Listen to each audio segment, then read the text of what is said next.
Ide saya mempunyai nilai tambah apa dibanding yang lain? Jasa saya mempunyai nilai tambah apa dibanding yang lain? Terus fokus cari nilai tambah. Setelah nilai tambah, kalau kita hanya sibuk membuat nilai tambah, saya yakin bahwa kita bisa kaya, tapi kayanya akan jadi lama.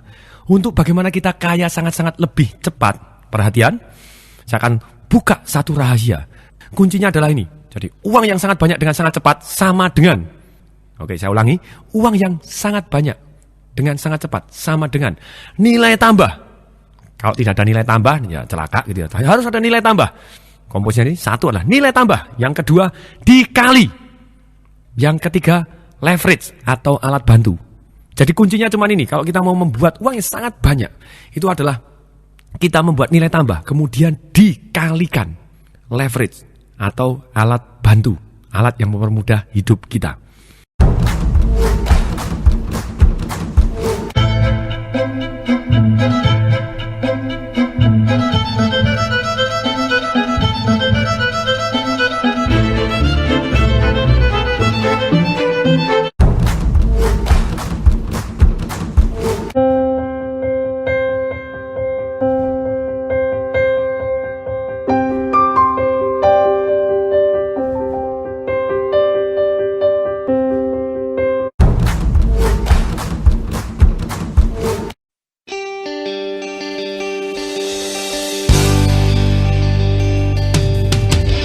Audiobook Financial Revolution.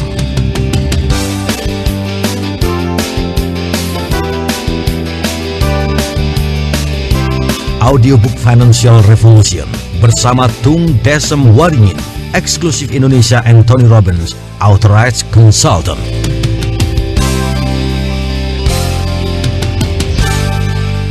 Saya Tung Desem Waringin mengucapkan selamat kepada Anda yang telah memilih kaset ini dan mendengarkan kaset ini.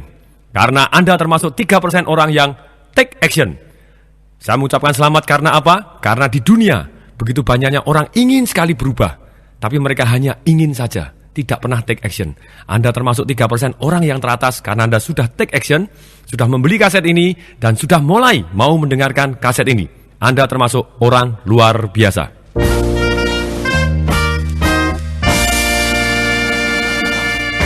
Tahukah Anda bahwa ternyata 1% orang di dunia itu menguasai 50% uang beredar, dan 5% orang di dunia menguasai 90% uang beredar.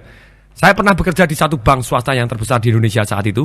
Pada waktu saya saya ambil 1% top nasabah saya, ternyata menguasainya bukan hanya 50%, menguasainya 70% uang yang ada di bank saya tadi. Nah, sekarang pertanyaannya, kalau uang di dunia kita bagi rata, apa yang terjadi? Kita ambil dah, kita bagi rata. Itu yang menyedihkan, ternyata menurut Marshall Silver di bukunya Profit, Power, and Passion, bahwa 1% orang yang menguasai uang, 50% uang beredar di dunia ini. Kemudian kalau dibagi rata kepada uangnya dah, diambil semua kemudian dibagi rata kepada semua orang di dunia. Ternyata apa yang terjadi? Yang menyedihkan adalah dalam waktu 5 tahun, uang tadi akan kembali kepada komposisi yang semula. Hanya 1% orang yang akan menguasai 50% uang yang ada di tadi. Nah, apa yang membedakan antara 1% orang yang menguasai 50% ini, atau 5% yang menguasai 90%, dibandingkan dengan 95% orang di dunia yang terus berebut dengan 10% uang yang beredar di dunia?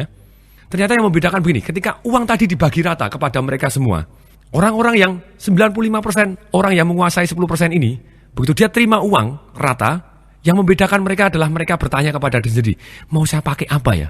Enaknya untuk beli apa ya? Mendadak mereka konsumtif. Tapi yang 1%, yang menguasai 50%, atau yang 5% tadi yang ternyata menguasai 90% uang yang beredar, begitu mereka terima uang, mereka akan tanya kepada diri sendiri, akan saya apakan ya uang ini, supaya uang ini berkembang biak menjadi lebih banyak lagi. Ini yang membedakan. Dunia berubah, cara cari uang juga berubah. Nah, dalam bab-bab berikut ini, kita akan belajar bagaimana kita bisa mendapatkan uang dengan cara yang lebih cepat dan halal, dan akhirnya aman juga. Jadi kaya secara cepat, halal, dan aman.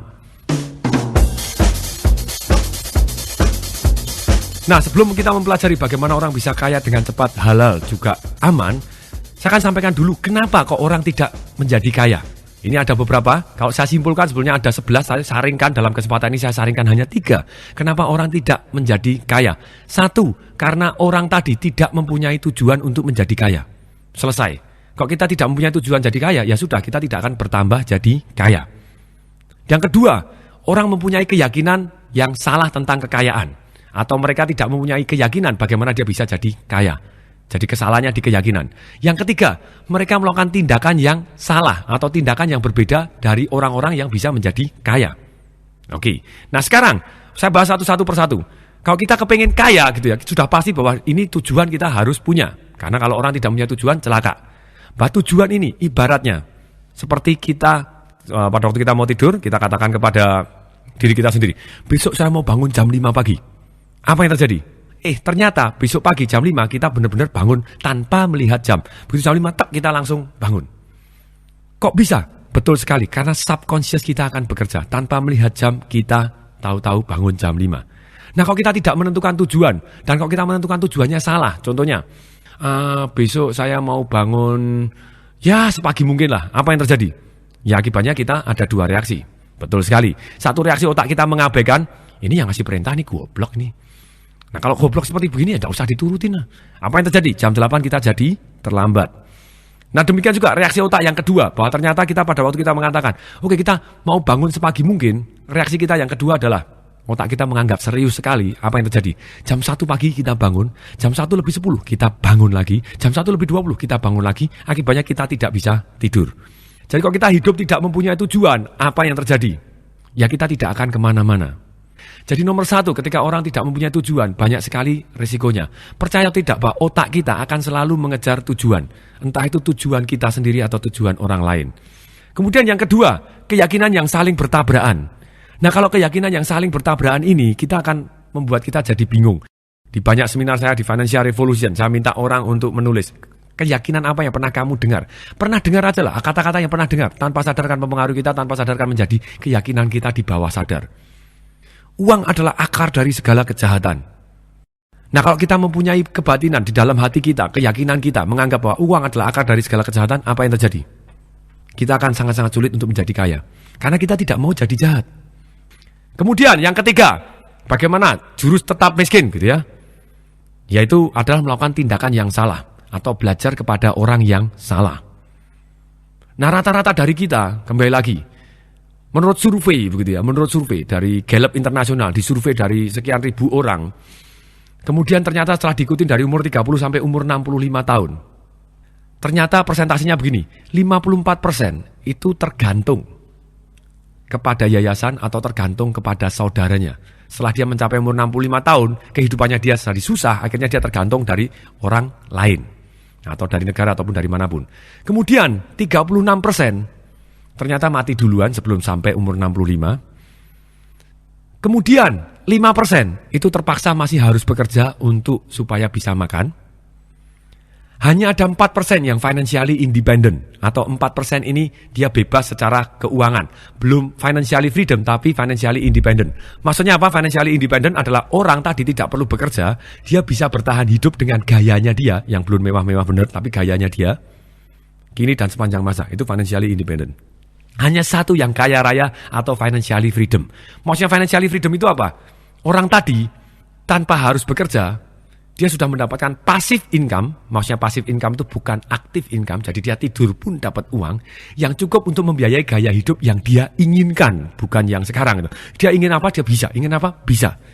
Hanya 1%. Nah kalau kita tanya, biasanya kalau kita tanya tentang investasi keuangan atau belajar tentang keuangan, biasanya kita tanya atau belajarnya kepada siapa?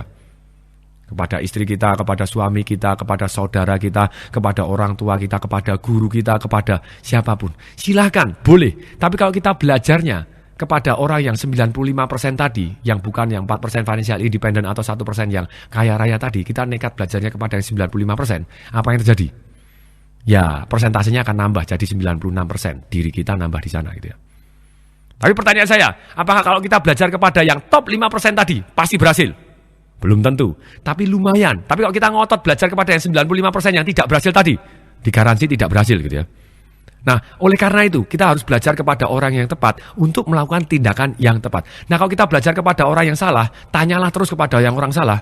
Itu salah satunya. Banyak orang belajar investasi tanya kepada orang yang lain yang ternyata sangat-sangat sebetulnya tidak kompeten di bidangnya. Apa yang terjadi? ya kita akan tetap miskin. Banyak orang mau investasi tapi nanyanya kepada orang yang salah. Kalau orang investasi nanyanya kepada orang yang salah, ya investasinya jadi investasi salah. Mungkin jadi benar tapi persentasenya jadi kecil sekali.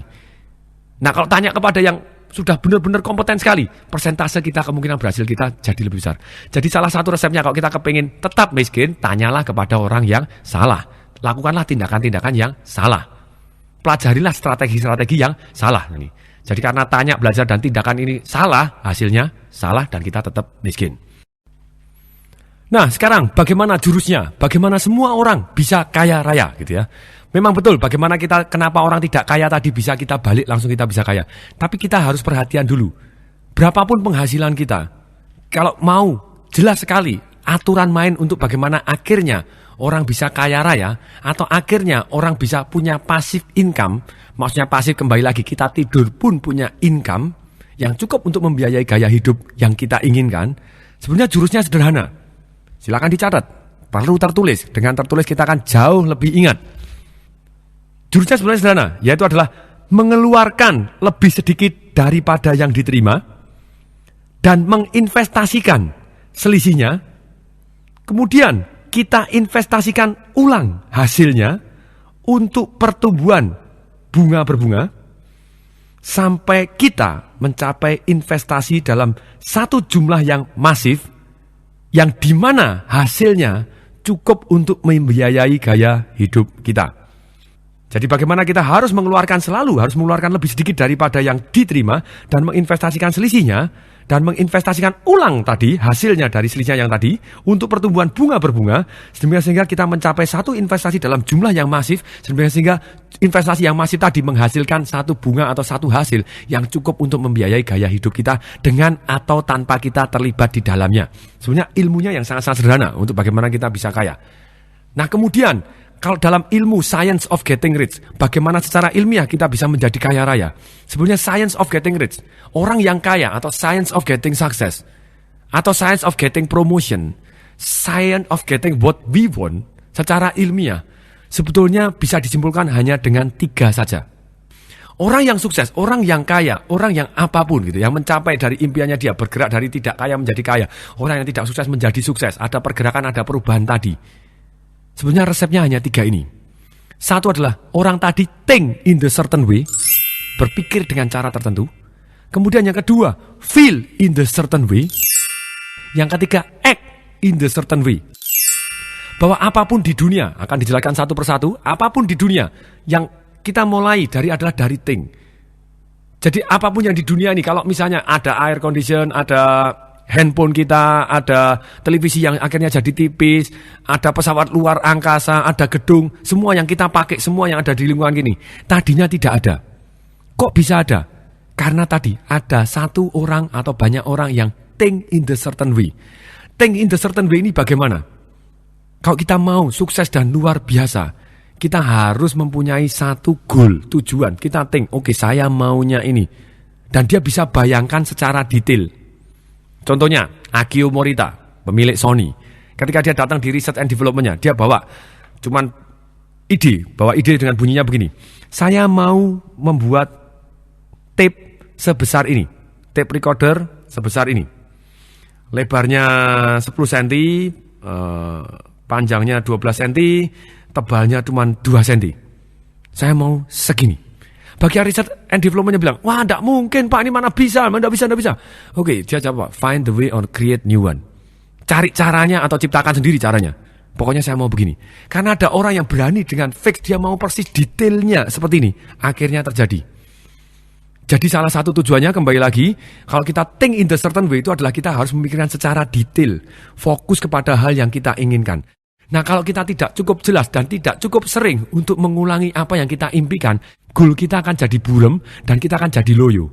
Jadi tugas kita think in the certain way, bahwa kita sebetulnya sampai boleh dikatakan kalau kita bisa tidur, makan, pun di belakang kita bayangkan impian kita gitu ya. Itu akan mempermudah kita untuk mencapai apapun yang kita inginkan. Di seminar saya gitu ya, seringkali saya ajarkan orang untuk merubah pikirannya dari yang kondisinya sekarang dengan menggunakan satu Swiss pattern. Maksudnya Swiss pattern itu apa? Bayangan kondisi kita sekarang yang mungkin tidak kita inginkan. Entah misalnya rumah kita yang jelek, mobil kita yang jelek, atau rekening kita yang ceritanya tinggal 20.000 padahal masih tanggal muda, misalnya begitu ya. Nah, kita yang tidak ingin seperti itu, bagaimana kita rubah? Tangan kiri kita di depan mata kita, kemudian kita bayangkan yang kondisi sekarang, kemudian tangan kiri ini kita akan tabrak dengan tangan kanan kita gitu ya, dari bawah kita akan tembuskan ke atas, wus, piar begitu ya. Kemudian gambar yang tidak kita inginkan tadi pecah, langsung kita tangan kanan di depan mata, langsung kita bayangkan sesuatu hal yang sangat kita inginkan, rumah yang kita inginkan secara detail, mobil yang kita inginkan, jumlah rekening yang ada di jumlah rupiah atau jumlah angka yang ada di rekening kita. Apa yang terjadi? Dari survei saya, pada waktu saya minta orang membayangkan dari 20.000 rupiah, wus, piar, langsung 20.000 rupiahnya pecah-pecah, langsung tampak di depan mata kita, rekening kita sebesar 10 miliar. Ternyata 80% tidak bisa membayangkan angka 10 miliar, atau sangat-sangat kesulitan membayangkan angka 10 miliar masuk di dalam rekeningnya dia. Nah pertanyaannya, nah kalau membayangkan pun tidak bisa, bagaimana kita bisa dapat? Saya sendiri secara pribadi pertama kali untuk piar bayangkan 10 miliar sulit setengah mati begitu ya. Tapi begitu sampai akhirnya saya ambil buku tabungan saya, dan kemudian pada waktu buku tabungan saya tulis angkanya dengan ballpointnya 10, 000, 000, dan 000. Saya pandangin terus. Dan bahkan saya tulis begitu besarnya di papan tulis. Sebelum tidur, sebelum turun dari ranjang, selalu saya lihat apa yang saya impikan begitu ya. Pertama kali angkanya belum sebesar itu gitu ya, masih ada yang lebih kecil. Nah tapi dalam hal ini pada waktu saya mulai bisa membayangkan dengan jelas di kepala saya, mendadak saya temukan peluang-peluangnya. Masih ingat? Kalau kita mau bangun jam 5 pagi, mendadak kita tahu-tahu jam 5 pagi bangun. Demikian juga ini, mendadak subconscious kita menemukan peluangnya. Ini peluangnya. Oh, ini peluangnya. Saya harus melakukan ini, saya harus belajar kepada ini. Mendadak peluangnya karena saya bisa bayangkan dengan sangat jelas yang saya mauin. Nah, sebetulnya cara Swiss pattern ini pada yang tidak kita inginkan, kemudian piar, jadilah yang kita inginkan tadi. Ulang 30 kali satu hari gitu ya. Kalau bisa ribuan kali, saya membayangkan sudah ribuan kali. Dan yang kita bisa bayangkan, otak kita cenderung akan mendapatkan. Asal pada waktu kita bayangkan dengan total bulat, detail yang kita mau. Nah, jadi kita harus think dengan tujuan yang sangat-sangat detail, sangat-sangat jelas. Nah, banyak orang pada waktu menentukan tujuan, oke, tugasnya sekarang, kita harus menentukan tujuan kita. Tujuan kita betul, harus S-nya harus spesifik, tadi harus sangat jelas. M-nya betul, harus measurable, singkatannya SMART gitu ya. A-nya biasanya achievable, kalau saya enggak gitu ya. A saya ganti sendiri, enthusiasable. Nah, maksudnya enthusiasable ini bagaimana? Kebanyakan orang menentukan goal sedemikian besarnya, akibatnya dia sudah tidak antusias lagi, jadi malah jadi loyo, jadi tidak percaya lagi, jadi tidak semangat. Nah, atau ada orang yang menentukan goalnya itu demikian kecilnya, jadi nyepelein, tidak usah lah, tidak harus, tidak apa-apa lah itu. Nah, itu yang terjadi kalau kita menentukan goalnya yang tidak membuat kita antusias, kita celaka. Jadi goal ini tidak boleh terlalu besar sehingga malah membuat kita takut jadi loyo, tidak boleh terlalu kecil sehingga kita nyepelein gitu ya. Tapi goal ini harus membuat kita antusias. Walaupun untuk membuat kita antusias bisa jadi kita besar dan menurut orang lain tidak achievable, mana urus. Karena semua pencapaian yang ada di dunia saat ini tadinya 10 tahun yang lalu, 30 tahun yang lalu juga tidak achievable. Jadi SMART tadi spesifik, M-nya measurable, A-nya enthusiasable gitu ya. Kemudian R-nya biasanya orang realistik, ya kembali lagi. Terserah kalau saya bukan realistik gitu ya. Ini mah harus result oriented. Maksudnya result oriented itu apa? Ya goalnya kita pengen punya uang apa? Berapa silakan. Nggak bisa goalnya, oke saya akan bekerja lebih rajin lagi. No way gitu ya. Jadi goalnya itu angkanya, bukan prosesnya dulu gitu ya. Bagaimana kita mencapainya nanti dulu itu, tapi sekarang kita harus secara result oriented R-nya. Jadi resultnya mana? Ini goalnya, ini angkanya. Jadi bukan prosesnya itu, tapi detail akhirnya yang saya mau apa. Kemudian T-nya, SMART gitu ya, T-nya juga timely, pasti harus ada jangka waktunya. Jangan khawatir, kebanyakan orang takut menentukan waktunya segini karena takut tidak terkabul. Tenang aja gitu ya, Tuhan mungkin menunda tapi tidak menolak kok. Nah, kalau kita sudah tahu prinsip ini, beranilah menentukan satu goal dan kemudian kita kasih jangka waktu dan goalnya begitu detailnya dan bisa diukur. Kalau tidak bisa diukur, kita tidak bisa monitor. Kalau tidak bisa dimonitor, ya kita tidak tahu mencapainya atau enggak, kapan kita mencapainya. Jadi harus tadi, measurable tadi benar-benar harus diterapkan gitu.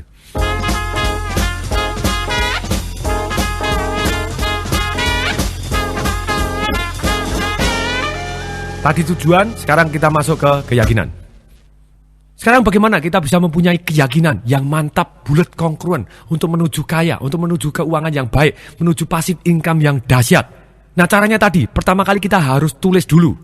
Jadi silakan sekarang tulis, hentikan tape ini. Begitu saya bilang hentikan, tolong dihentikan gitu ya. Oke, keyakinan-keyakinan saya selama ini yang menghambat apa? Silakan ditulis. Oke, berhenti.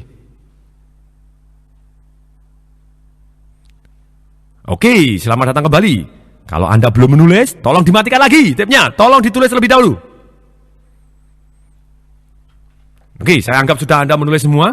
Keyakinan ini, banyak sekali orang yang menulis keyakinan-keyakinan atau hal-hal yang pernah dia dengar yang ternyata menghambat dia untuk menjadi kaya atau monetarisir uang. Seperti tadi, uang adalah akar dari segala kejahatan. Nah, kalau terjadi kata-kata seperti ini kalimat-kalimat yang akan menghambat kita menjadi kaya. Oke, nah sekarang tugasnya setelah kita tulis keyakinan-keyakinan ini, kita harus rubah secara sadar. Kita buat kongruen bulat. Maksudnya kongruen bulat tadi adalah uang baik adanya. Sekarang, silakan dihentikan dan dirubah secara sadar bagaimana menjadi baik keyakinan tadi. Oke, berhenti. Silakan tulis. Oke, sudah selesai? Saya asumsi sudah selesai gitu. Kecuali Anda nyetir mobil gitu ya. Mohon maaf kalau nyetir mobil juga tidak memungkinkan ya. Silakan dengarkan, tapi pulang nanti harus dikerjakan secara tertulis keyakinan-keyakinan saya menghambat saya apa, kemudian saya rubah menjadi yang positif bagaimana atau minimal dibuat lucu. Kita buat jadi lebih positif tentang uang baik adanya misalnya. Salah satu contoh misalnya, uang adalah akar dari segala kejahatan. Dirubah menjadi apa? Tidak punya uang adalah akar dari segala kejahatan. Jadi oke, sekarang tugas kita adalah menyusun keyakinan-keyakinan kita sehingga kita bisa mencapai goal kita. Harus secara bulat, total. Nah, bagaimana kita bisa mempunyai keyakinan? Kalau tadi pertama kita bahas lagi, kalau yang pertama tadi adalah kalau kita mau jadi kaya raya atau mau jadi sukses adalah ada 3 hal. Think in the certain way, feel in the certain way, kemudian act in the certain way. Pada waktu keyakinan ini masuk di dalam kategori bagaimana kita feel in the certain way. Kita harus yakin. Nah, caranya yakin, tadi kita susun dulu keyakinan kita yang menghambat, kemudian kita coret, kita ganti secara total. Kemudian bagaimana kita bisa yakin lagi? Kita bisa gunakan satu yang namanya incantation. Maksudnya incantation itu apa? Mirip afirmasi, tapi afirmasi itu adalah beda. Kalau afirmasi ngomong, saya kaya. Tidak ada emosinya. Nah, kalau incantation itu adalah ngomong dengan emosi. Bila perlu diiringin dengan gerak, itu akan jauh lebih powerful, akan masuk ke subconscious kita, sehingga tanpa sadar akan menjadi action. Nah, caranya bagaimana? Contohnya, pada waktu kita lari pagi misalnya, kita katakan kepada diri kita sendiri, tiap hari, tambah sehat, tambah kuat, tambah kaya. Tiap hari, saya tambah sehat, tambah kuat, tambah kaya. Nah, kalau misalnya kita punya keyakinan, begitu mau melangkah, nanti kalau gagal bagaimana? Kita sudah mulai takut seperti itu. Kita harus incantation. Kita buat bahwa gagal itu tidak ada. Jadi kita jadi lebih berani. Tidak ada kata gagal. Yang adanya sukses atau belajar. Terus kita ulangi dengan satu penuh emosi dengan gerakan gitu ya. Tidak ada kata gagal. Yang ada sukses atau belajar. Kalau belum sukses, saya harus belajar. Kalau saya belajar, saya sudah sukses. Dan kalau kita ngomong dengan penuh emosi, tanpa sadar masuk ke bawah sadar kita, sedemikian sehingga kita jadi yakin. Oke, di feel in the certain way. Satu tentang keyakinan. Kemudian setelah yakin, kita akan berani gitu ya. Kita akan berani ambil keputusan. Bagaimana kita bisa berani? Kalau kita dari ragu-ragu, kemudian kita bisa merasa berani gitu ya. Pakai incantation tadi bisa. Kita rubah gerak kita juga bisa. Kalau kita dari duduk, kita lonjak-lonjak terlebih dahulu. Kita pengaruhi dari gerak, kita jalan lebih cepat. Kita senyum, kita tarik nafas panjang-panjang. Kita agak tengadah ke atas, dada dibuka. Mendadak kita bisa jadi berani. Jadi itu caranya bagaimana mempengaruhi kita supaya berani dari gerak kita. Fokus kita juga. Kita bayangkan yang kita inginkan. Kita fokus, kita lihat kita yang inginkan. Kita fokus kita yang inginkan. Kalau misalnya ada sesuatu hal yang mengganggu fokus kita, atau kita fokus kepada masa lalu kita, harus dirusak. Maksudnya dirusak itu bagaimana? Harus dirusak polanya. Persis seperti orang menginterupsi. Begitu diinterupsi, jadi orangnya jadi agak kaget-kaget bingung. Caranya bagaimana? Banyak, ada 12 cara. Tapi yang salah satu saya ajarkan yang sangat-sangat efektif, itu dengan gerakan gitu ya. Tadi dengan lonjak-lonjak, dengan apapun, dengan gerak, go, sampai kita berkeringat, kita akan maju kita akan dengan sangat-sangat mudah merusak pola atau fokus kita yang salah tadi. Kemudian pilihan kata, untuk supaya kita bisa berani, pilihan katanya yang digunakan. Nah, kalau kita pilihan katanya kita ngomong, saya bingung, ya kita akan bingung terus. Ganti, saya akan cari informasi tambahan. Dalam waktu sekian akan saya cari informasi tambahan, saya akan cari tahu siapa yang sudah berhasil, saya akan cari tahu siapa yang sudah berani ambil langkah ini, kemudian akan saya ikutin. Dan kalau sampai tanggal sekian, saya belum mempunyai informasi tambahan atau informasi tambahannya tidak cukup pun, saya akan tetap ambil keputusan. Karena saya tahu persis, kalau saya tidak ambil keputusan, itu berarti sudah keputusan. Oke, jadi berani, itu caranya adalah gerakan kita, fokus kita, kemudian juga pilihan kata-kata kita. Kemudian, yakin. Itu akan membuat kita jadi lebih enak, jadi kita lebih mantap. Kemudian pada waktu kita ceritanya mau berani, itu kita bisa pengaruh dengan berani, kita jadi lebih berani ambil langkah. Tapi kita masih perlu yang satu yang namanya komitmen. Kalau kita tidak komitmen, itu bedanya apa sih komitmen dengan orang yang ambil keputusan dan berani dan yakin aja gitu ya. Kalau komitmen, itu suka dan duga dijalanin. Bagaimana kita bisa komitmen? Kembali lagi, pengaruhi dari gerak. Pada waktu kita lagi loyo, saran saya gitu. Kalau saya mengalami, saya biasanya lakukan jam 1 malam begitu ya. Saya pasang trampolin saya tulis goal saya di papan tulis. Lampu saya matikan, saya pakai lampu kuning, saya sorot di goal saya. Dan saya lunjak 15 menit itu ya. I will do it. Saya akan lakukan ini, saya goal saya. Apapun yang terjadi akan saya lakukan ini. Apapun yang terjadi akan saya capai ini. Mendadak saya full, pada waktu saya sampai bisa 15 menit sampai keringatnya kemana sampai panas. Dan kemudian sampai bisa keluar air matanya. Mendadak emosi attach. Emosi saya bulat. Saya harus melakukan.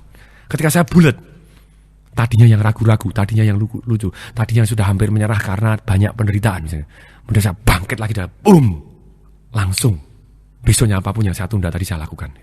Oke, nah itu tadi feel. Kemudian kalau feel, setelah kita yakin, terus kemudian kita berani, kemudian kita juga komitmen. Masih ada satu unsur lagi tambahnya adalah bagaimana kita bersyukur. Oke, yakin, berani, komitmen, kita akan gas terus, go. Kita akan bisa capai gitu ya, dengan mantap dan luar biasa. Kalau yang bersyukur, atau istilah bahasa Inggrisnya adalah resolve, itu adalah berbeda. Kita harus merasa bersyukur sudah. Satu teknologi yang berbeda gitu ya. Yang satu go, yang satu pada waktu kita bayangkan dalam kondisi yang rileks, tarik nafas, otak kita masuk gelombang alfa, yaitu hampir agak tidur, rileks gitu ya. Nah, kemudian riup istilahnya begitu. Nah, kemudian kita bayangkan persis bahwa yang kita mau tadi sudah. Dan pada waktu kita tarik nafas, kita bayangkan sudah detailnya. Sedemikian sehingga kita bisa merasakan emosinya. Wah, enak ya kalau punya uang segini. Apa yang saya dengar pada waktu itu? Saya ngomong apa kepada kata-katanya kepada diri saya sendiri? Siapa yang memuji saya? Orang-orang yang saya cintai ngomong apa? Betapa bangganya mereka gitu ya. Terus kemudian apa yang saya rasakan ketika saya punya yang saya inginkan tadi? Kemudian bayangannya secara detail bagaimana? Dan ketika saya bayangin secara detail dan saya merasa sudah, saya merasa relax, I feel so good. Dan dalam posisi seperti itu, kita berdoa kepada Tuhan kita. Terima kasih Tuhan, sudah. Thank you God. Already done.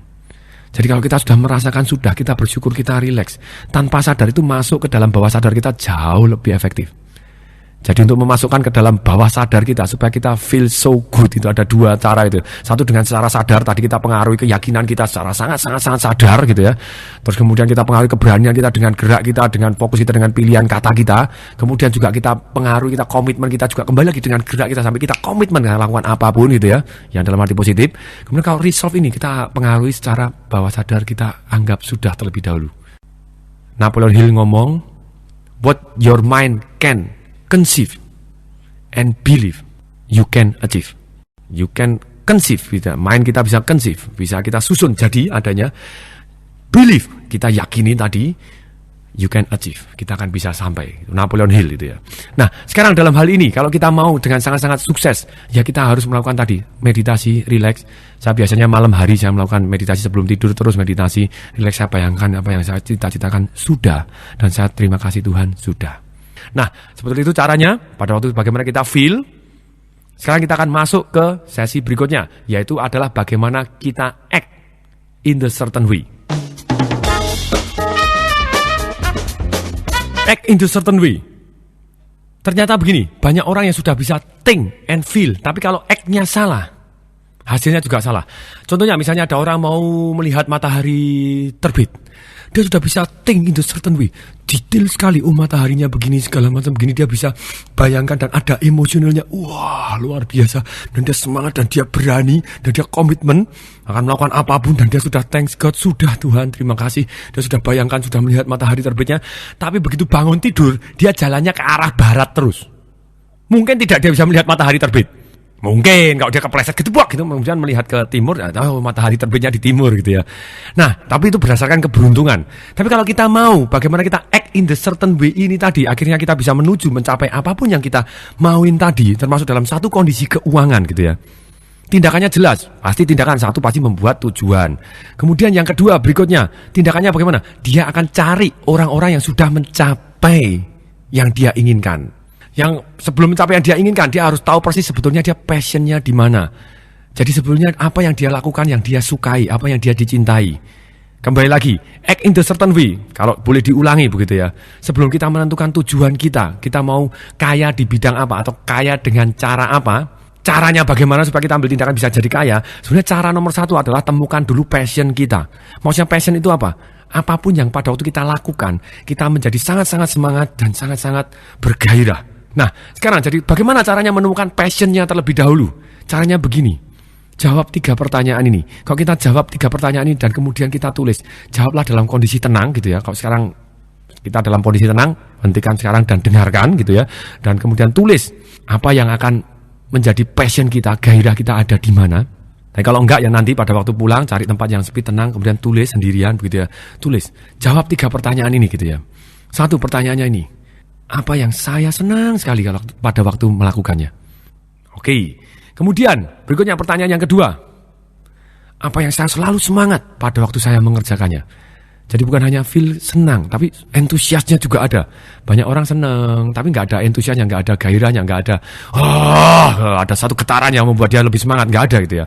Nah celaka. Jadi pertanyaan yang pertama, apa yang selalu saya senang pada waktu mengerjakannya. Yang kedua, apa yang selalu saya pada waktu mengerjakan saya semangat nih. Wah semangat nih, wah saya semangat nih, semangat, bergairah istilahnya begitu. Jawab sebanyak mungkin, di list nggak masalah. Kemudian pertanyaan yang ketiga, apa yang akan saya lakukan apabila saya tahu bahwa saya pasti berhasil dan tidak mungkin gagal? Ulangi lagi pertanyaan ini 1, ulangi lagi baru jawab. Ulangi lagi, baca lagi baru jawab. Tulis pertanyaannya dan dibaca baru dijawab. Satu sampai banyak sekali. Kemudian dari situ mulai kita simpulkan. Apa yang saya lihat, apa yang saya dengar, apa yang saya rasakan dari diri saya sendiri. Temukan passionnya gitu ya. Ketika saya pada waktu itu melakukan ini dan begitu berulang, mendadak saya temukan, saya senang traveling, saya senang tinggal di tempat-tempat yang indah. Ketika sharing kepada orang lain, saya selalu semangat. Kalau saya sharing, mata saya bisa berbinar-binar, getaran tubuh saya dan nada suara saya bisa mantap sekali, karena ternyata saya senang sekali sharing dan saya nikmatin, saya antusias sekali. Dan apa yang akan saya lakukan ketika saya tidak mungkin gagal dan saya pasti berhasil? Saya akan menjadi pembicara top. Maksudnya top, terbaik, ya, terdahsyat, pelatih sukses yang luar biasa, personal coach ataupun business coach gitu ya. Jadi nomor 1 kita harus temukan passionnya. Itu act in the certain way. Kita bertindak, sebelum kita bertindak kita temukan dulu passionnya. Kemudian yang kedua, kita cari tahu siapa yang sudah berhasil di bidang yang kita cintai tadi. Ada orang, wah kalau saya masak seneng, oh iya, kalau saya desain baju seneng, oke. Kalau saya di foto seneng, oke silakan, atau apapun. Tapi kalau seneng tok tidak menghasilkan, itu namanya hura-hura aja begitu ya. Jadi kembali lagi kita harus cari yang kita passionate tapi yang menghasilkan begitu ya. Misalnya Shijiro Honda, dia hobinya bengkel, dia hobinya mekanik. Apa yang terjadi? Pada waktu dia punya perusahaan Honda yang begitu besar, akhirnya dia kembali ke bengkel dan dia utek-utek jadi bagian bengkelnya gitu ya. Ya dia terjun di bidang yang dia sukai, tapi dia punya Honda dulu gitu ya. Punya pabriknya dulu ya, tidak masalah gitu ya. Dan termasuk di bidang yang dia cintai juga. Nah, langkah yang ketiga apa? Kerjasama dengan mereka, itu paling cepat begitu ya. Kalau kita kerjasama dengan top 1, 2, 3 in the world, kemungkinan berhasil kita jauh lebih besar. Nah, kita kerjasama, kemudian kalau kita kerjasama itu jauh lebih sempurna, sudah langsung lebih lancar. Jadi boleh dikatakan lebih baik kita sharing, kasih 10% kepada orang yang jauh lebih pengalaman, saham kosong gitu ya. Tapi kita bisa belajar pengalamannya dia daripada kita 100% dan bangkrut. Karena kalau kita mau memulai usaha apapun gitu ya, statistik membuktikan bahwa usaha yang bertahan lebih dari 1 tahun itu hanya 20%. Jadi 80% mati di tahun pertama. Kemudian sisanya yang 20% ini, 80%-nya mati di 4 tahun berikutnya. Jadi usaha yang lebih dari 5 tahun itu cuma 4%. Nah, boleh kita jadi yang 4%, dahsyat juga, tidak masalah gitu ya. Tapi kalau kita mau lebih cepat lagi, act in the certain way dengan menghemat waktu, kenapa tidak kita kerjasama dengan orang yang lebih sukses. Kemudian berikutnya, yang lebih sukses tadi yang terbaik. Nah kalau kita nggak mau, atau orangnya tadi nggak mau, orangnya nggak bisa diajak kita kerjasama, belajar kepada dia, kerja kepada dia dulu, atau belajar dari dia, atau kita angkat jadi mentor, jadi pembimbing kita ikutin dia, kita belajar dari dia. Bila perlu bayar nggak masalah gitu ya. Kalau nggak kita Kerja sama dia nggak usah digaji juga nggak masalah, atau digaji cukup untuk makan aja nggak masalah. Tapi dalam masa belajar, kenapa kok dia restoran hebat, kita ikut. Kenapa kok salon dia hebat, caranya motong bagaimana, caranya ngomong bagaimana. Dan inilah yang membedakan antara orang sukses yang tidak sukses. Dia tahu gambar besarnya, tapi dia juga belajar detailnya. Detailnya sedikit luput, hasilnya bumi dengan langit. Sama-sama orang masak, koki yang dahsyat, McDonald, dia detail sekali.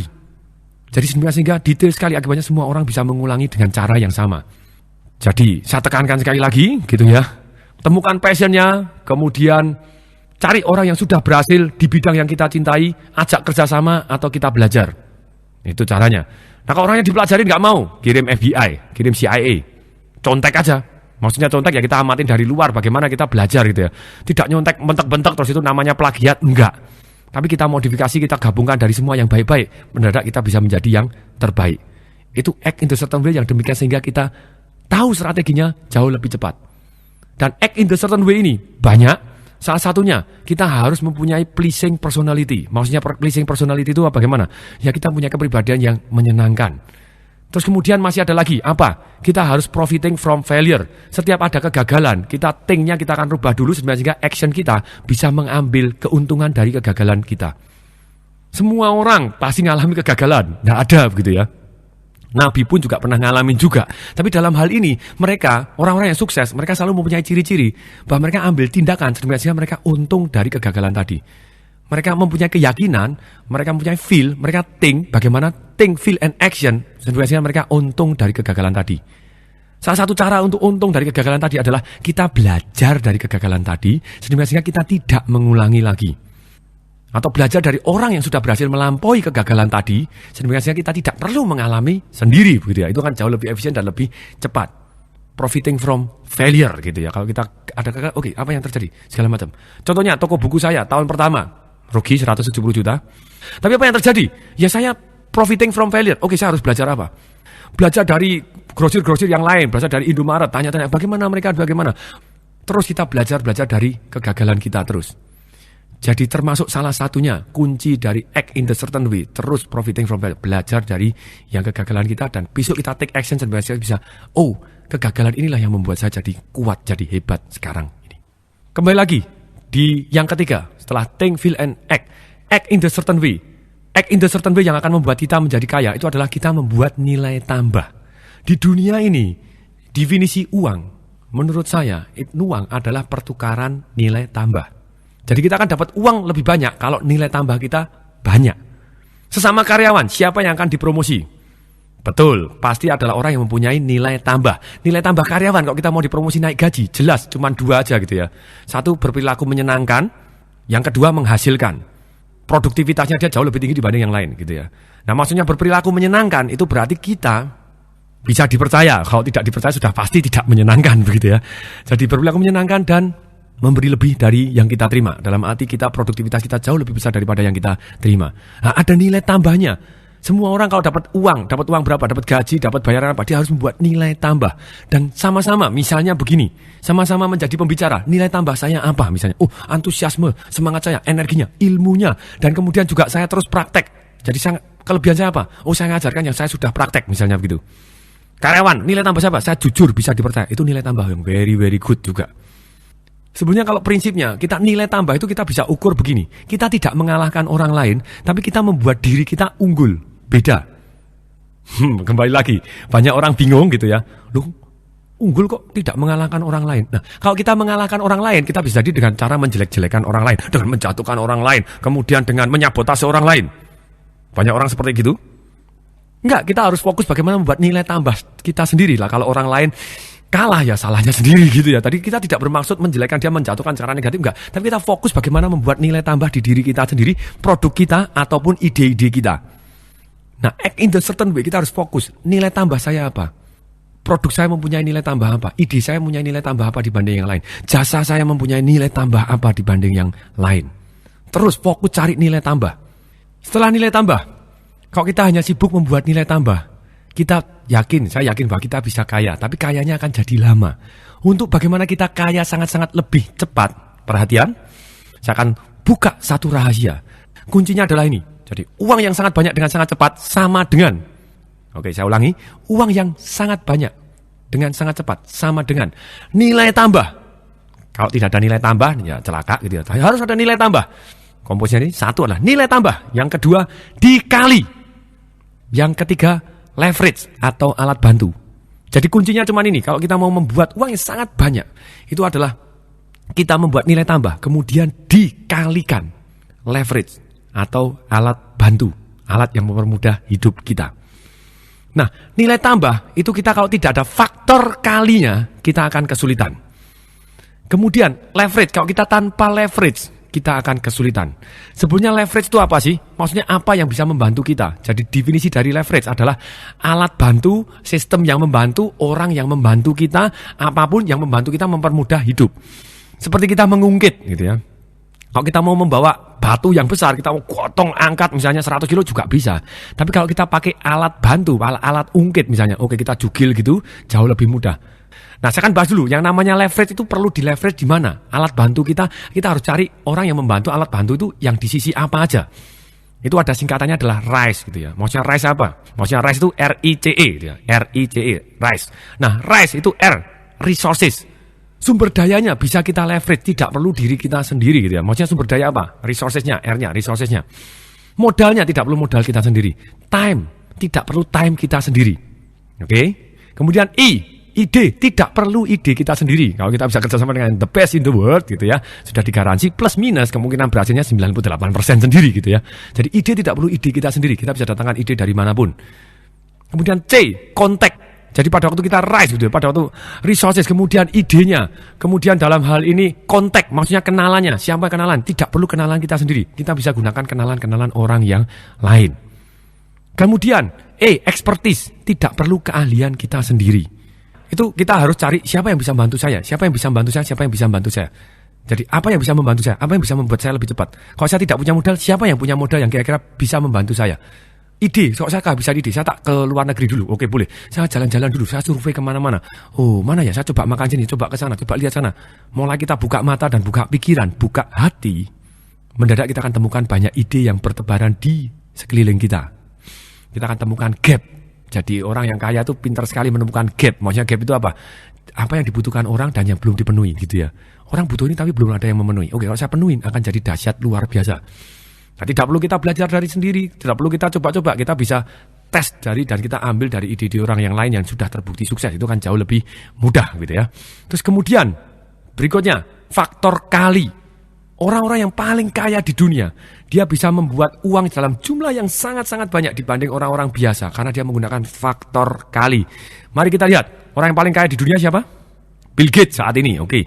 Bill Gates, kenapa kok dia bisa kaya raya? Karena dia pakai faktor kali. Dia punya nilai tambah. Oke, nilai tambahnya apa? Microsoft-nya dia, Windows-nya itu ada nilai tambahnya. Ada dalamnya ada window untuk Excel, ada untuk Microsoft Word-nya untuk nulis, kemudian untuk PowerPoint.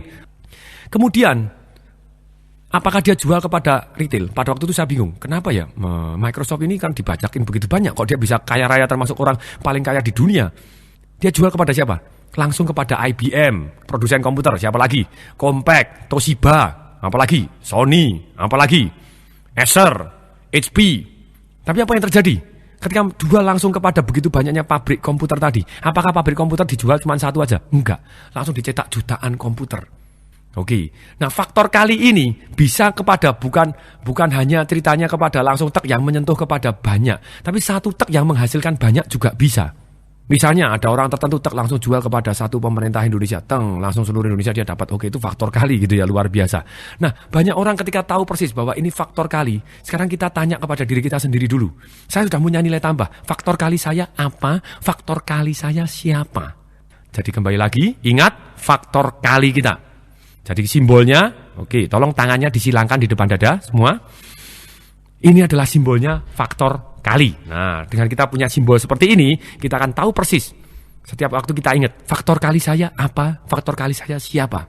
Saya sudah punya nilai tambah, bagaimana bisa mencapai kepada lebih banyak orang. Satu saya sentuh, tapping point, satu tak langsung banyak. Satu tak langsung menghasilkan. Faktor kali saya siapa? Faktor kali saya apa? Nah, untuk mendukung bagaimana faktor kali ini bisa bekerja, saran saya, kita harus bergaul atau punya satu kelompok. Istilah saya adalah mastermind, orang-orang yang terus menjadi kenalan kita dan percaya kepada kita dan kita percaya kepada dia, gitu ya. Itu adalah orang-orang yang terkategori yang namanya big boys. Maksudnya big boys itu bagaimana? Orang-orang yang dahsyat, orang yang sudah sukses, orang-orang yang sudah mencapai impian kita. Atau minimal orang-orang yang sudah sukses di bidangnya dia masing-masing. Nah, maksud saya begini, jadi 80% waktu kita harus fokus belajar kepada orang-orang yang jauh lebih sukses di bidang yang kita ingin sukses. Sedangkan 20% kita belajar kepada siapapun. Kepada kere di pinggir jalan boleh, kepada orang yang gagal boleh untuk kita pelajarin supaya kita dapat pelajaran untuk jadi lebih baik. Tapi saran saya 80% waktu kita harus fokus dan belajar dari orang-orang yang jauh lebih sukses dari kita. Oke, sekarang kita adalah masuk sesi bagaimana uang mengejar kita. Tadi kita sudah mempercepat, sekarang kita spesifik lagi. Caranya bagaimana? Tindakan yang mana yang akan membuat uang mengejar kita? Oke, enak mana? Kita ngejar-ngejar uang terus dalam hidup atau kita biarkan uang mengejar kita? Sudah pasti jawabannya enak, uang mengejar kepada kita. Kalau kita kepingin uang mengejar kita, jadi kuncinya sebenarnya hanya ada 5 bagaimana uang mengejar kita. Satu, harus kita membuat nilai tambah. Kemudian yang kedua, kita komunikasikan. Yang ketiga adalah kepada orang yang tepat. Yang keempat, dalam jumlah yang banyak. Yang kelima, dengan cara yang tepat.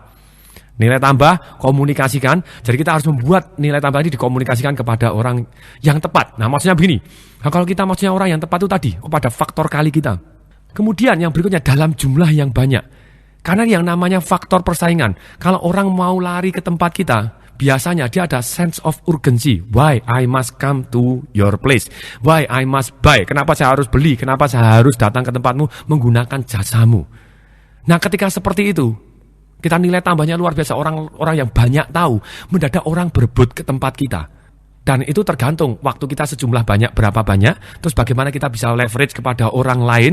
Atau istilahnya faktor kali kita, jadi kita tenang-tenang aja produksi. Wah, saya tidak punya modal, ya tenang aja, saya cari modal, saya sudah punya pasar nih, mau nggak modalnya? Oke, mereka akan share modal ke kita. Kalau misalnya kita sebagai trainer ya, kita akan cari, oke, kamu mau jadi trainer saya gitu ya, silakan, karena saya ordernya banyak nih, misalnya begitu. Nah, tapi yang hal ini yang terjadi ketika kita mulai komunikasikan kepada orang yang tepat dalam jumlah yang banyak. Kemudian berikutnya, dengan jumlah yang banyak tadi, contohnya begini, kalau misalnya mau jual mobil, tes saja, jual mobil misalnya. Kalau kita jual mobil, coba tes, pasang iklan gitu ya, pasang iklan. Dijual cepat, butuh uang. Nah, ini kan sudah ada sense of urgency-nya. Wah, dan ini berarti mau dijual murah. Anda berminat, silakan telepon nomor sekian. Pada waktu telepon, nah kita kumpulin, yang telepon berarti sudah orang yang tepat, betul? Tapi kita butuh dalam jumlah yang banyak sekaligus. Nah, caranya bagaimana? Kita kumpulkan, begitu kita terima, oke, silahkan sekarang Bapak datang, kalau Bapak betul-betul minat saya akan jual, tapi saya bisanya cuma hari Sabtu, jam 11.30 sampai jam 12, Pak. Di luar itu saya nggak bisa. Ketika sekian puluh banyak orang telepon, misalnya 30 orang telepon, tolong please datang jam 11.30 sampai jam 12. Apa yang terjadi? Mungkin belasan orang yang akan datang di saat yang bersamaan. Aha, orang yang tepat dalam jumlah yang banyak sekaligus. Ini akan ada sense of urgency-nya dan berebutnya tinggi gitu ya.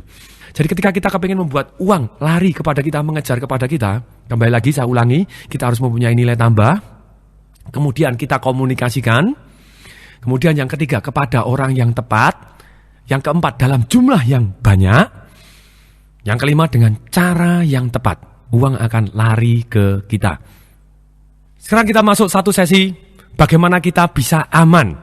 Setelah kita mempelajari bagaimana kaya cepat, kita harus tahu juga bagaimana kaya tapi aman. Seperti dikemukakan di awal-awal kaset, bahwa tidak ada pekerjaan yang aman, orang kaya pun juga bisa bangkrut. Nah, salah satunya bagaimana kita bisa aman? Ada 3 cara. Satu, bahwa kita harus always learn and open mind. Kita harus selalu buka mata dan terus belajar. Karena waktu berubah demikian cepatnya. Kalau kita tidak belajar, mendadak bisnis kita bisa hilang ditelan zaman. Contohnya, video tape teknologi dikembangkan selama 100 tahun. Begitu keluar VCD player dalam 4 tahun, mendadak punah. Nah, kalau kita ngotot aja tetap tidak mau open mind dan tidak mau belajar terhadap lingkungan seketika di sekeliling kita, apa yang terjadi? Mendadak bisnis kita hilang tanpa kita ketahuin gitu ya. Jadi always learn.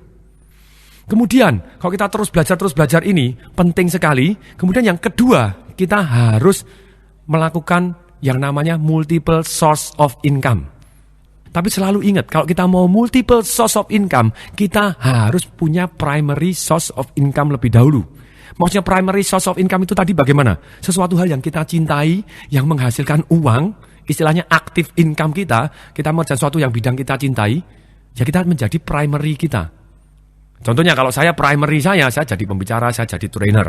Sedangkan multiple source of income saya saya punya toko buku, saya punya e-learning company juga, dalam arti saya menjadi distributor yang global leadernya di Indonesia, misalnya begitu. Ini jadi kita multiple source of income, alokasikan waktu kita untuk berpikir, saya harus punya multiple source of income lagi dari mana ya? Saya harus punya sumber income lagi dari mana ya? Apa yang bisa menjadi sumber income? Tapi jangan lupakan primary source of income-nya dulu gitu ya. Kemudian sekarang unsur yang ketiga, bagaimana kita bisa aman secara keuangan. Saya ulangi lagi, yang pertama adalah kita harus always learn and open mind, terus belajar dan terbuka pikirannya. Kemudian yang kedua adalah bagaimana kita menciptakan sumber income kita yang lebih dari satu. Kemudian yang ketiga, bagaimana kita mempunyai satu yang namanya aset alokasi. Selain sumber income, kita harus melakukan aset alokasi. Aset alokasi ini bagaimana? Yaitu dengan cara bagaimana kita membagi income yang sudah masuk di dalam diri kita atau kepada perusahaan kita. Kalau menurut saya adalah minimal kita akan bagi menjadi 3. 1, kita harus alokasikan kepada satu yang aman. Kemudian yang kedua, kita harus alokasikan kepada satu yang menjadikan cadangan kita. Yang ketiga, silakan dihabiskan. Nah, persentasenya berapa gitu ya? Biasanya tergantung dari berapa besar income kita. Kemudian yang kedua, berapa besar pengeluaran kita. Yang ketiga, berapa besar tekad kita untuk secepatnya financially independent. Membuat uang akhirnya bekerja kepada kita. Nah, maksudnya apa? Kalau kita sangat-sangat kepingin sekali untuk bagaimana secepat mungkin financially independent, kita akan terus fokus bagaimana memperbesar income kita dan bagaimana kita biaya hidupnya ditekan atau pengeluaran kita ditekan seminimal mungkin gitu ya. Nah, itu yang terjadi. Banyak orang salah sangka, Pak, kalau saya penghasilannya kecil, terus aset alokasinya kecil dong. Salah, kalau penghasilannya kita kecil, malah kita harus masukkan ke yang daerah aman dan yang di cadangan atau yang ditumbuh tadi harus lebih besar lagi. Karena contohnya begini, kalau penghasilan kita misalnya 100 juta, 90 juta mau dihabiskan semua, ya enggak apa-apa, dia bisa nabung 10 juta. Kalau 10 juta peternaknya dia akan lebih gede lagi. Tapi kalau penghasilan kita 1 juta, nah kita malah harus ikat pinggangnya lebih kencang. Kalau kita hanya 10% atau misalnya hanya 100 ribu, ya bisa, tapi sangat-sangat lama gitu ya. Nah kita kalau bisa ngirit 500 ribu ya 500 ribu aja, 500 ribunya. Yang lain sisanya masukin ke investasi kita gitu ya. Nah sekarang, jadi caranya bagaimana? Saya akan ajarkan cara yang sederhana dulu. Yang sederhana itu caranya begini. Minimal 10% kita masukkan ke dalam yang aman. Kalau saya bilang minimal, lebih boleh? Boleh, lebih bagus lagi gitu ya. Minimal 10% taruh aja yang ke yang aman. Ciri-cirinya yang aman ini bagaimana? Ciri-cirinya yang aman ini kemungkinan berhasilnya adalah 95% sampai 99,99%. Oke, kemungkinan berhasilnya. Karena di dunia katanya nggak ada yang 100%. Oke, jadi kemungkinan berhasilnya mendapatkan hasil dan aman itu 95 sampai 99,99%. Terus kemudian ciri-cirinya plus minus belum tentu gitu ya. Yang aman ini pendapatannya di bawah 15% per tahun. Kalau di Amerika katanya 8% per tahun. Atau ke bawah gitu ya, lebih rendah dari itu. Plus minus, belum tentu, kembali lagi. Ada yang pendapatannya lebih gede dari itu, aman ada yang lebih kecil, tidak aman juga ada gitu ya. Nah, kemudian, itu aset alokasi yang pertama. Kemudian aset alokasi yang kedua, minimal 20%. Lebih boleh, lebih bagus lagi. Yang 20% ini, kita harus alokasikan kepada 3 hal ini. Pertama, kita harus bayar hutang kita yang konsumtif. Maksudnya hutang yang konsumtif itu apa? Misalnya kita nyicil mobil, nyicil elektronik, nyicil kasur, nyicil rumah, itu termasuk konsumtif. Kembali lagi. Maksudnya konsumtif itu apa? Yang mengeluarkan uang dari kantong kita terus gitu ya. Nah, kalau hutangnya adalah hutang produktif, nggak masalah. Maksudnya contoh hutang yang produktif itu bagaimana? Contoh hutang yang produktif adalah, misalnya kita hutang 200 juta. Kita belikan rumah, kemudian kita kapling-kapling, jadi kos-kosan. Cicilan kita sebulan misalnya 2 juta. Tapi dari kos-kosan tadi kita dapat 5 juta. Ya, ini adalah hutang yang produktif. Kemudian, 20% ini kalau misalnya sudah dibayarkan hutang yang konsumtif tadi, selesai. Apa yang kita lakukan dengan 20% ini? Kita masukkan ke dalam satu alokasi yang namanya cadangan. Minimal kita sampai punya 5-6 bulan. Minimal, kalau bisa punya 3 tahun, cadangannya juga boleh. Maksudnya apa? 5-6 bulan atau berapapun, tapi minimal 5-6 bulan dari pengeluaran kita rata-rata. Atau dari gaji kita kalau kita bingung gitu misalnya. Oh gajinya 5 juta ya minimal kita punya 30 juta di tangan kita. Maksudnya apa? If something happen, anak sakit, mobil tabrakan, apa segala macam, kalau kita belum ada asuransi apa segala macam, ya kita bisa untuk mengcover tanpa harus kita hutang. Atau misalnya buat cadangan ini saya cicilkan kepada asuransi juga boleh gitu ya. Silakan, tapi dalam hal ini kita harus cadangan. Jadi if something happen kita masih punya cash. Gitu ya, walaupun kita tidak menghendaki kita harus siap gitu. Terus kemudian kalau setelah kita bayarkan atau istilahnya kita tabungkan alokasikan ke sana, kita sudah punya cadangan nih 5-6 bulan gaji. Terus bagaimana? Uangnya untuk apa nih? 20% kita alokasikan apa? Investasikan ke yang tumbuh. Maksudnya ke yang tumbuh itu bagaimana? Tumbuh ada 2, satu yang moderat, satu yang agresif atau selebor gitu ya. Nah maksudnya yang moderat itu bagaimana? Ya maksudnya yang moderat itu ciri-cirinya begini. Ciri-cirinya adalah kemungkinan berhasilnya plus minus ya antara 60% sampai 95% kemungkinan berhasilnya. Dan tingkat returnnya adalah sekitar 15% sampai 100%. Nah itu yang moderat gitu ya. Kalau yang agresif itu kemungkinan berhasilnya di bawah 60%, tapi tingkat hasilnya itu minimal di atas 100%. Gitu. Harus di atas 100% per tahunnya. Itu agresif. Kalau ada orang nanya, Pak boleh nggak Pak saya investasi ke yang itu loh Pak, yang kayak itu ya masuk ke perkebunan, masuk ke peternakan apa, yang rada selebor gitu, yang nggak tahu juntrungannya itu hitungannya gini. Kalau menurut saya boleh-boleh aja gitu ya, asal kita masuk yang pertama. Kalau kita masuk ke yang sudah ke 3.000 orang bahaya, mumet gitu nanti kita. Nah kalau kita mau investasi ke sana ya silahkan, tapi secepat mungkin pokoknya ditarik. Taruh yang aman, hasilnya pun secepat mungkin kita tarikin terus setiap bulan, kita alokasikan lagi ke sesuai dengan komposisi tadi gitu ya. Tarik segera keluar, walaupun di agresif gitu ya. Kemudian, nah sekarang ini jadi kita investasi tadi ada yang agresif, ada yang moderat. Sekarang kita masuk aset alokasi yang ketiga. Maksimal 70%. Oke. Maksimal, lebih boleh? Nggak boleh gitu ya. Maksimal 70%, habiskan. Enak kan? Gitu ya. Dan kalau kita supaya kita tersemangatin untuk melakukan aset alokasi ini, saran saya kita lakukan cara begini. Setelah kita berhasil sukses selama sekian bulan, misalnya 6 bulan sukses kita disiplin melakukan aset alokasi, setiap 6 bulan atau setiap 3 bulan silakan kita sendiri-sendiri kita alokasikan uang kita dari 70% tadi yang kita tabung dulu, sebagian yang harus dihabiskan tadi tapi tidak habiskan, langsung kita bawa ke mall. Oke, saya punya 2 juta nih, saya harus dihabiskan. Wah enak, lu kenapa harus dihabiskan? Loh saya sudah melakukan aset alokasi kok. Jadi tenang-tenang aja, memang ini harus habis nih, ini hadiah saja nih.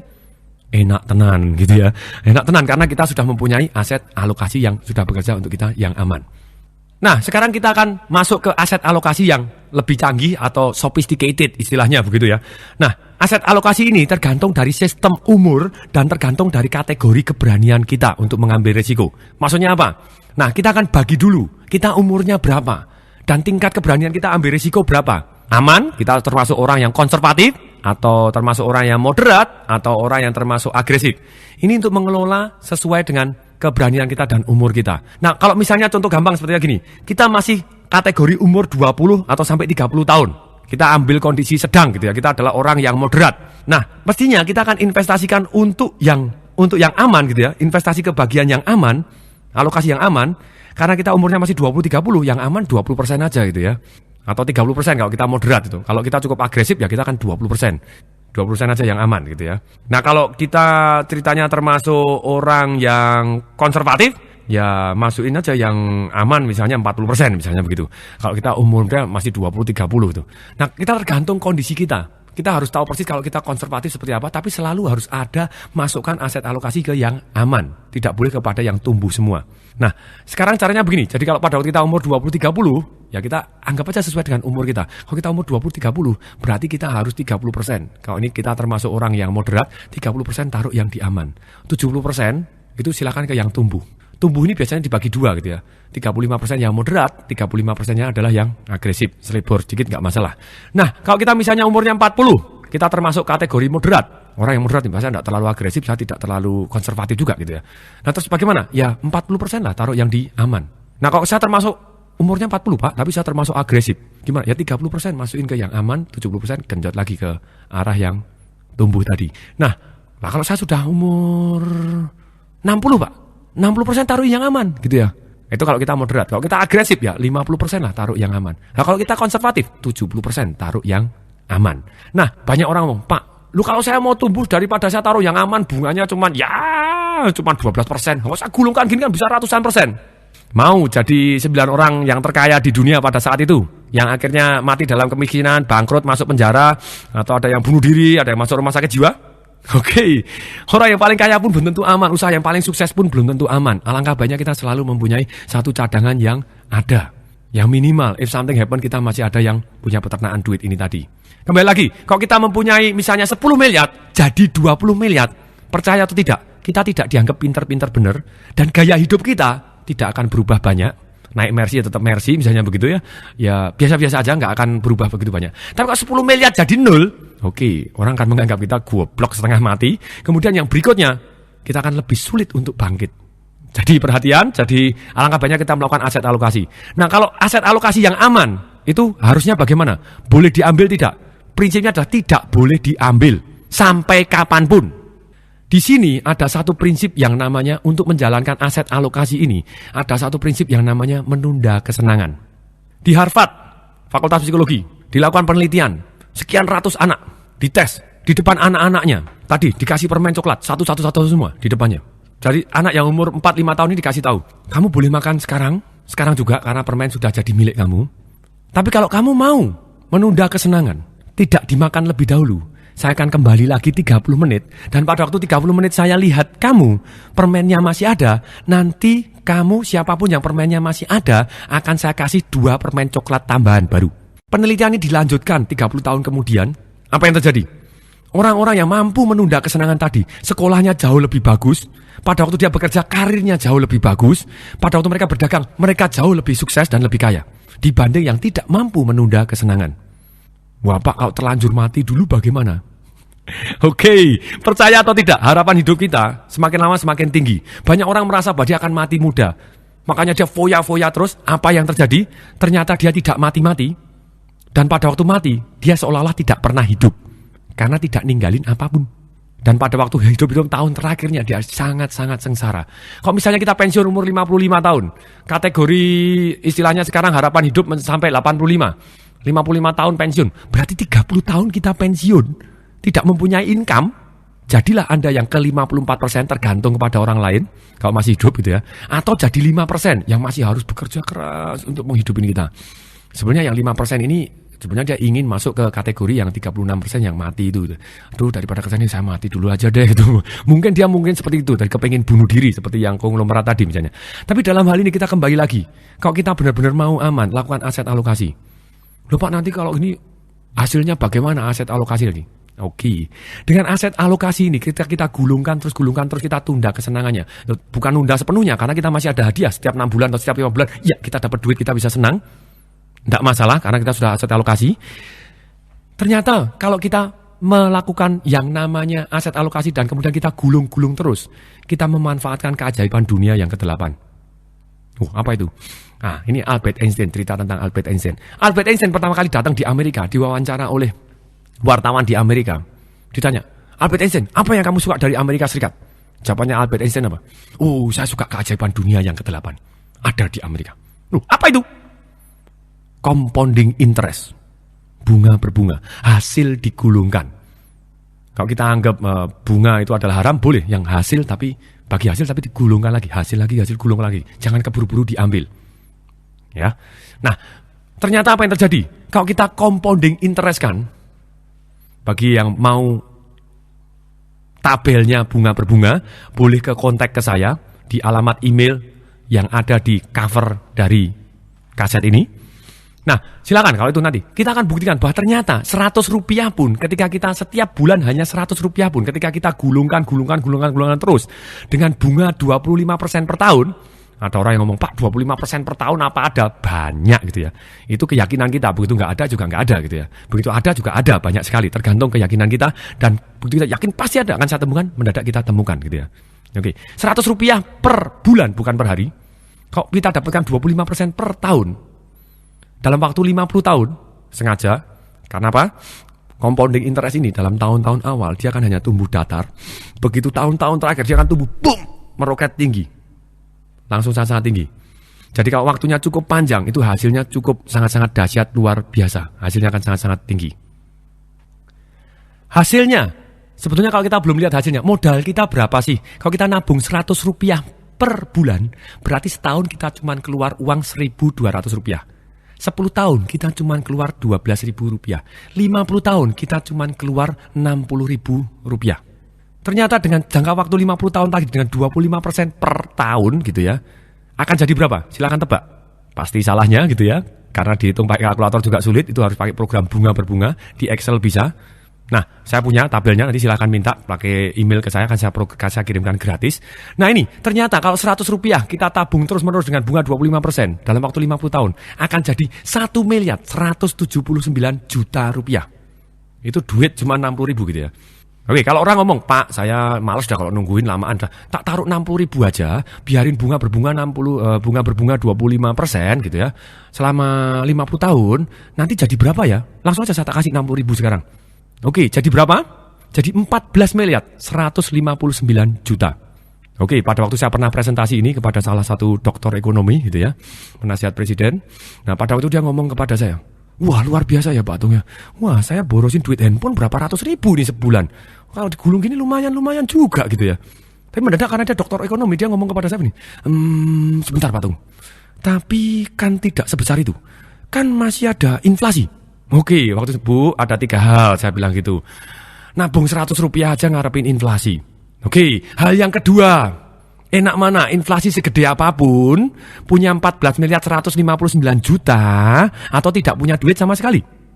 Ya selalu enak punya duitnya. Kemudian yang ketiga, Ibu yang dokter ekonomi, juga para ahli ekonomi yang mendengarkan kaset saya ini, kalau saya salah tolong diralat, betul tidak? Secara dalam kondisi normal, yang namanya tingkat investasi, istilahnya bunga atau reksadana atau apapun begitu ya, tingkat investasi yang normal itu biasanya sekian persen di atas inflasi.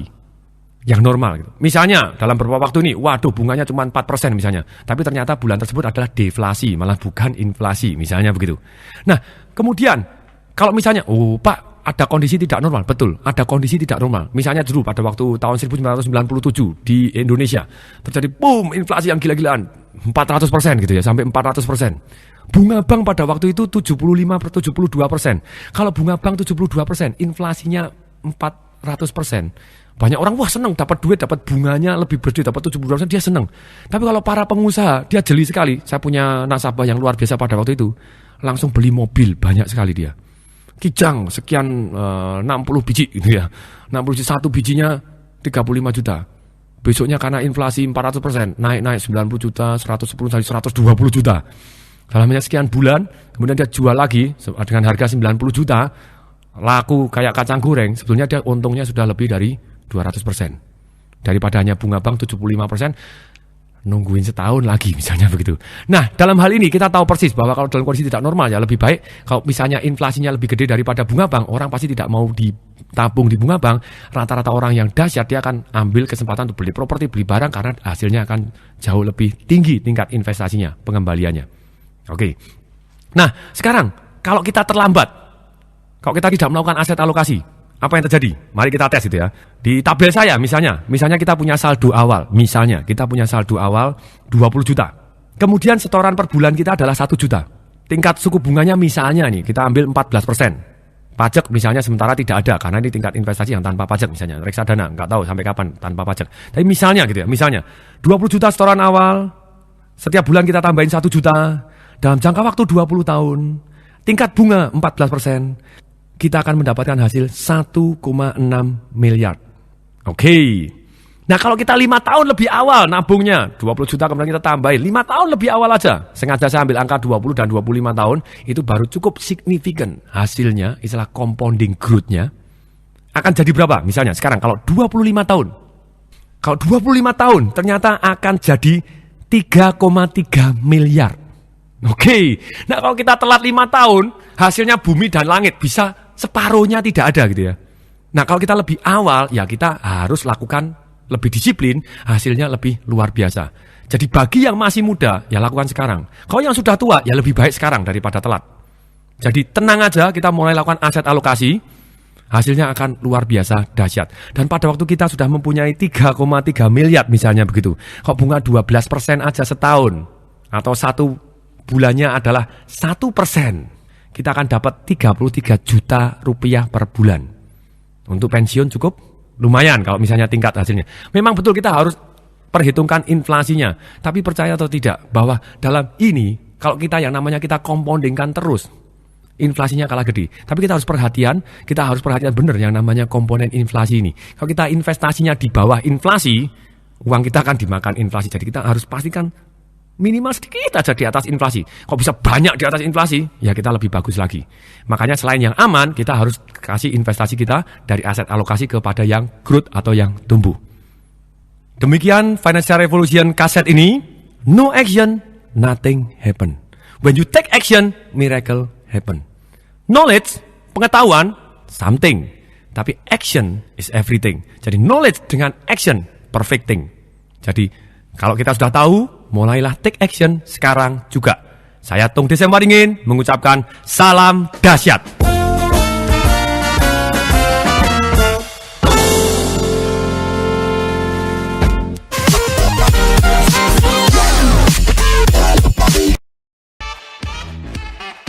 Terima kasih sudah mengikuti program Business Insight.